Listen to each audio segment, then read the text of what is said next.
Yemek odasına ve mutfağıma hoş geldiniz. Bugünkü tarifim hiç maya kullanmadan fakat yumuşacık pamuk gibi poğaça nasıl yapılır onun yapımını göreceğiz. Dilerseniz hep beraber nasıl yapmışım yapımını görelim. Öncelikle karıştırma kabımın içine 2 adet yumurta kıracağım. Yumurtaların sarısını bir tanesini üzerine sürmek için ayıracağım.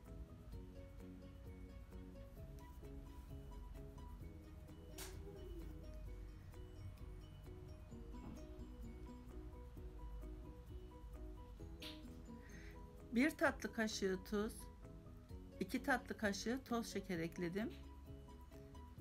Önce güzelce bir karıştıralım.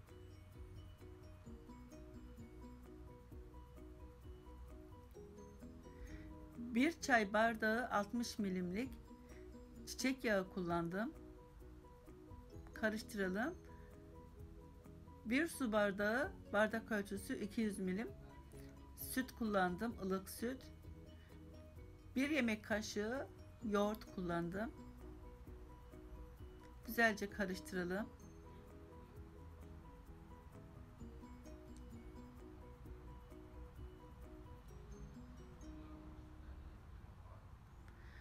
Toplamda 3,5 su bardağı un kullandım.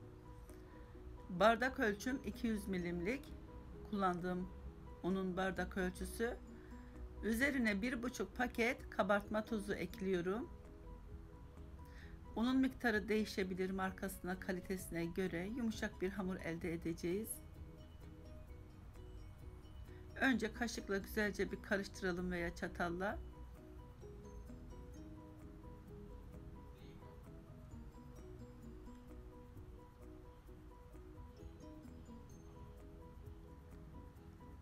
Evet, onu kontrollü bir şekilde azar azar ekledim. Dediğim gibi toplamda 3,5 su bardağı un kullanmış oldum. Ama dediğim gibi değişebilir. Eğer yapışkan bir hamursa biraz daha un ilavesi yapabilirsiniz. Fakat kontrollü bir şekilde, sert bir hamur olmamalı, yumuşak bir hamur olması gerekiyor.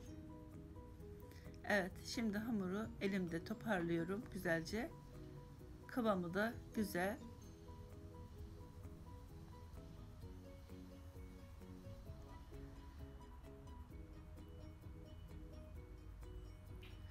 İyice yoğuralım. Dilerseniz bir tezgahın üzerinde de yoğurabilirsiniz.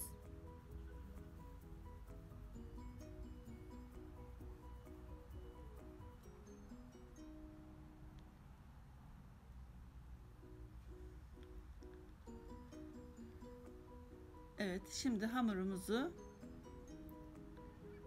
yarım saat kadar dinlendirelim. Önce üzerini kapatalım bir streç filmle. Yarım saat kadar dinlendirelim. Hamur kendine gelsin.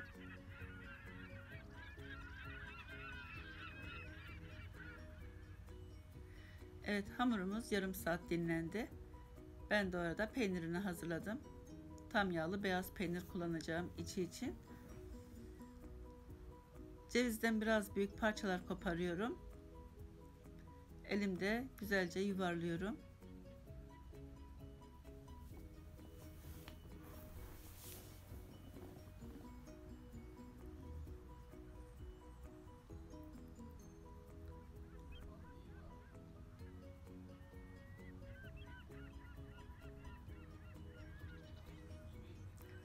Böyle bir rulo yardımıyla daha düzgün olacaktır.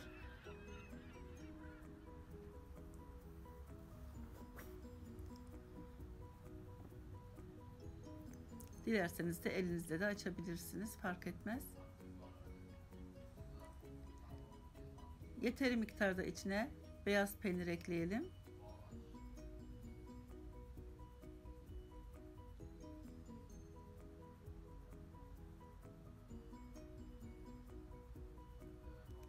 Hiç beklemeden hemen yumuşacık pamuk gibi poğaçalar elde edeceğiz. Çünkü mayanın yasak olduğu, kullanmak istemeyen hastalar var.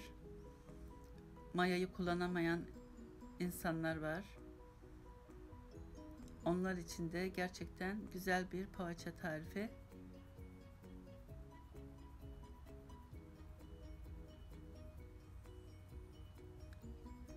Pastane poğaçasını aratmayan yumuşacık pamuk gibi bu şekilde yaparsanız, poğaçaları bitirdikten sonra 20 dakika kadar da tepside bekletirseniz kendiliğinden biraz daha kabaracaktır. Üzerine yumurta sarısı sürmeden önce biraz bekletirseniz daha iyi sonuç elde edersiniz. Şu anda fırınımı da çalıştırdım. 180 derecede ısınıyor.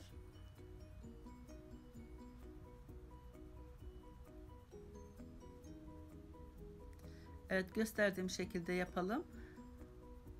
Uç kısımlarını fazla bastırmayalım. Daha güzel olur o zaman. Daha kabarık olur. Pufuduk pufuduk olur. Bakınız bu şekilde birleştirdiğim yeri tamamen bastırmıyorum. Evet, sonuncusunu da yaptım. Dediğim gibi biraz tepside bekletelim, kabarsın. Şimdi bir adet yumurtanın sarısını ayırmıştım. Yaklaşık bir yemek kaşığı kadar süt ekledim. Yumurtaya güzelce karıştırıyorum. Daha sonra poğaçalarımızın üzerine sürüyorum.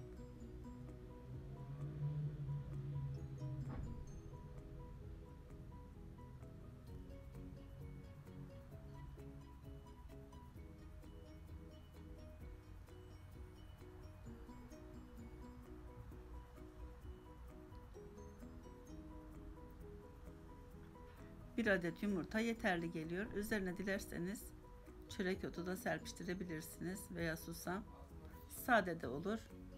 Ama çörek otu çok şifalı. Onu tercih ettim bugün. Evet, şimdi fırınımıza sürüyorum. Üzeri pembeleşinceye kadar pişiriyorum. Yaklaşık 35 dakika sürdü pişmesi. Şimdi çıkaralım artık. Gayet güzel oldular. Pofuduk pofuduk oldular. Eğer tarifimi de beğendiyseniz bir beğen tuşuna basıp, abone değilseniz de abone olup bildirim zilini açarsanız tariflerimden anında haberdar olursunuz. İçini de görüyorsunuz, dokusunu da görüyorsunuz. Gayet güzel, yumuşacık, sünger gibi olmuş içi de. Yapıp deneyecek olanlara kolay gelsin. İzlediğiniz için teşekkürler. Başka videolarda görüşmek üzere. Hoşça kalın. Afiyet olsun.